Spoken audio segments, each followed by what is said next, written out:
¿Qué dice la Biblia sobre la eutanasia y por qué el nombre de la actriz Sabine Moussier sale a relucir y abre este debate tan importante y controversial? De eso vamos a hablar ahora, quédate conmigo.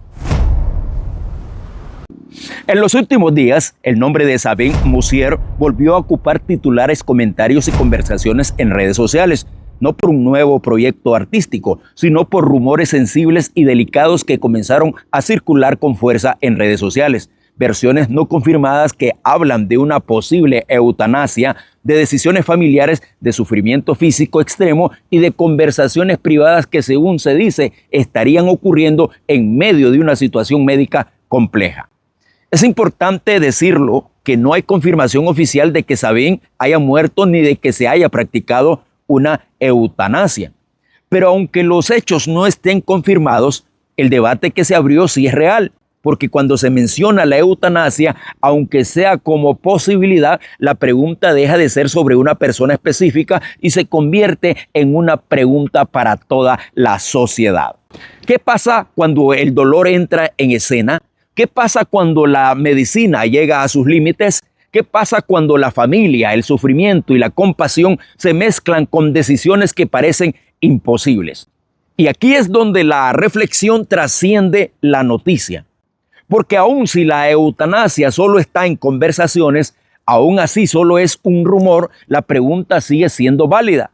¿Es correcto, según la Biblia, tomar la decisión de poner fin a una vida para evitar el sufrimiento? ¿Hasta dónde llega la autonomía humana y dónde comienza la soberanía de Dios? La Biblia habla con claridad sobre la vida, la muerte y quien tiene la autoridad sobre ambas. Desde Génesis, la Escritura establece que la vida humana no surge por accidente ni por decisión propia, sino por el aliento de Dios. El hombre vive porque Dios sopla vida y muere cuando ese aliento vuelve a su Creador.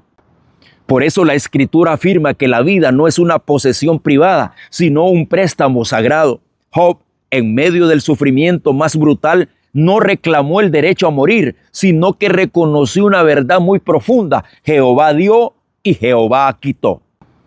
Aquí aparece el gran choque de este tema. La cultura moderna habla de autonomía absoluta, mi cuerpo, mi decisión, pero la Biblia introduce un límite claro y confrontativo. No sois vuestros. Según la Biblia, el ser humano no es dueño de su vida, es administrador de ella. Éxodo 20:13 dice: no matarás.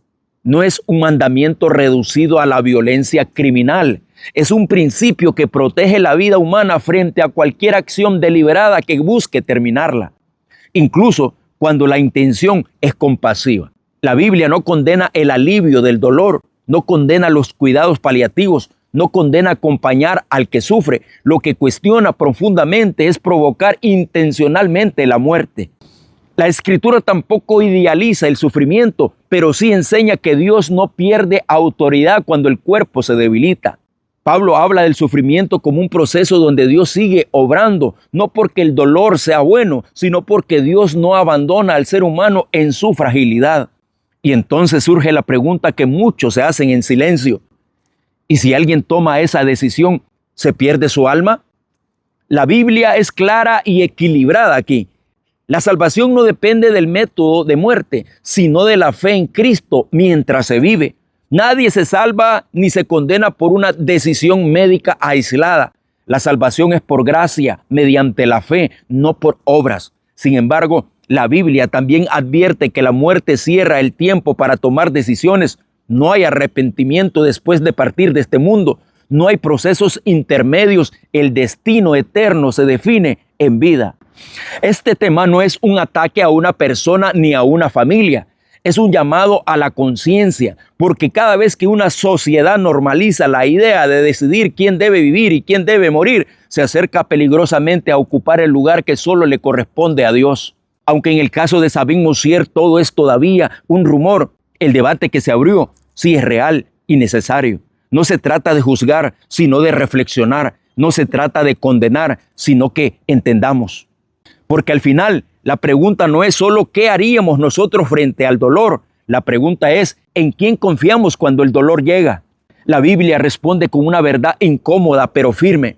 La vida pertenece a Dios. la muerte también. Y entre una y la otra, el ser humano es llamado no a decidirlo todo, sino a confiar incluso cuando no lo entendemos. El verdadero corazón de este tema es que Dios es el autor de la vida, pero a veces nosotros queremos ser el autor de la muerte. Por eso, la Biblia nos llama a reflexionar. Solo Dios quita y pone, solo Dios decide sobre la vida y la muerte.